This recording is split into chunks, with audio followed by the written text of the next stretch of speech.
नमस्कार। उत्तर प्रदेश की राजनीति में हर दिन एक नया मोड़ आता है, लेकिन इस बार जो विवाद उठा है उसने सत्ता के गलियारों में खलबली मचा दी है।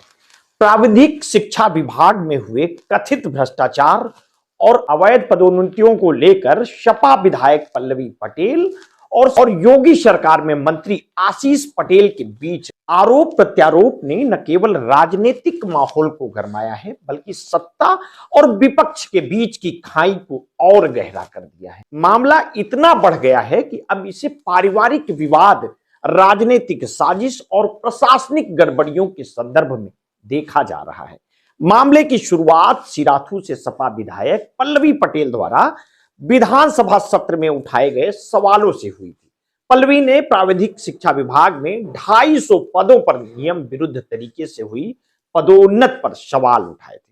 उन्होंने आरोप लगाया कि इन पदों को उत्तर प्रदेश के लोक सेवा आयोग के माध्यम से भरा जाना चाहिए था, लेकिन इसके बजाय मनमाने ढंग से और नियमों का उल्लंघन करते हुए लोगों को पदोन्नति दी गई है। पल्लवी का यह भी दावा था कि इन पदों के लिए प्रत्येक व्यक्ति से 25-25 लाख रुपए की रिश्वत ली गई है और यह मामला बेहद गंभीर है और आरोप न केवल विभागीय प्रक्रियाओं पर सवाल खड़ा करता है, बल्कि सरकार की पारदर्शिता और ईमानदारी पर भी है। जब पल्लवी पटेल ने इस मुद्दे को विधानसभा में उठाने की कोशिश की तो उन्हें बोलने की अनुमति नहीं दी गई।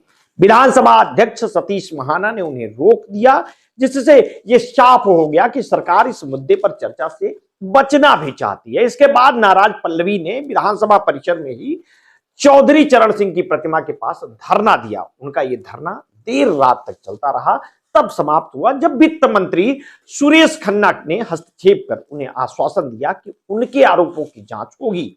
लेकिन यह सवाल उठता है कि अगर सरकार को कुछ छुपाना नहीं है तो पल्लवी को अपनी बात रखने से क्यों रोका गया। पल्लवी पटेल ने इस मामले को राजभवन तक पहुंचाया है। उन्होंने राज्यपाल आनंदीबेन पटेल से मुलाकात की और एसआईटी जांच की मांग भी की है। उन्होंने राज्यपाल को पूरे मामले की जानकारी दी और यह भी कहा है कि अगर जांच निष्पक्ष रूप से की जाती है तो कई बड़े नाम भी सामने आएंगे।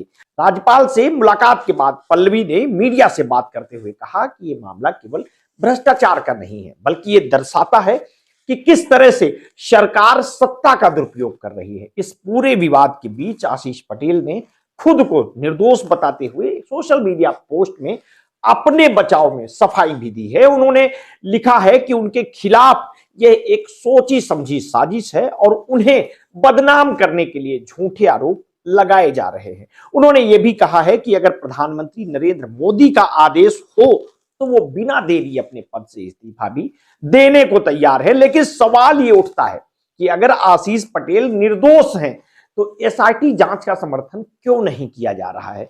इस विवाद ने आशीष पटेल और उनकी पत्नी केंद्रीय मंत्री अनुप्रिया पटेल के पारिवारिक और राजनीतिक रिश्तों को भी उजागर किया है। अनुप्रिया ने अपने पति का बचाव करते हुए पल्लवी पर राजनीतिक षड्यंत्र रचने का आरोप लगाया है। यह पारिवारिक विवाद अब राजनीति के केंद्र में आ गया है, जिससे यह स्पष्ट होता है कि सत्ता का संघर्ष केवल राजनीतिक विरोधियों तक सीमित नहीं है, बल्कि परिवार के भीतर भी सत्ता की लड़ाई जारी है। पल्लवी का कहना है कि यह मामला उनके लिए व्यक्तिगत नहीं है, बल्कि ये जनता के हित में लड़ाई लड़ रही है। उन्होंने कहा कि जो लोग भ्रष्टाचार में शामिल हैं उन्हें बख्शा नहीं जाएगा। दूसरी ओर आशीष पटेल ने सूचना विभाग और एसटीएफ पर भी गंभीर आरोप लगाते हुए कहा है कि ये सभी साजिश का हिस्सा है। उन्होंने कहा कि एसटीएफ मेरे सीने में गोली मारे, साजिश और षड्यंत्र करना लेकिन बंद करे। बयान न केवल उनकी हताशा को दिखाता है, बल्कि यह भी दर्शाता है कि सरकार के भीतर भी सब कुछ ठीक नहीं है। सूचना निदेशक शिशिर सिंह पर लगाए गए आरोपों ने यह स्पष्ट कर दिया है कि सरकार के भीतर सत्ता की केंद्रों में खींचातान चल रही है। इस पूरे मामले में मुख्यमंत्री योगी आदित्यनाथ की चुप्पी भी सवालों के घेरे में है। क्या मुख्यमंत्री अपने मंत्री पर लगे आरोपों की जांच सुनिश्चित करेंगे या यह मामला केवल बयानबाजी और आरोप प्रत्यारोप तक ही सीमित रहेगा? क्या यह विवाद आगामी चुनाव में विपक्ष के लिए एक बड़ा मुद्दा बनेगा? यह विवाद उत्तर प्रदेश सरकार की पारदर्शिता, जवाबदेही और प्रशासनिक क्षमता पर भी कई गंभीर सवाल खड़े करता है। जब सरकार के मंत्री ही सार्वजनिक रूप से अपने ही विभागों पर आरोप लगाते हैं तो ये सरकार की कार्यशैली पर भी सवालिया निशान लगाता है। इस पूरे घटनाक्रम ने यह भी दिखाया है कि कैसे व्यक्तिगत और राजनीतिक दुश्मनी जनता के मुद्दों को दबा सकती है। पल्लवी पटेल और आशीष पटेल के बीच का यह विवाद केवल व्यक्तिगत नहीं है, बल्कि यह दर्शाता है कि सत्ता का खेल कितना गंदा हो सकता है।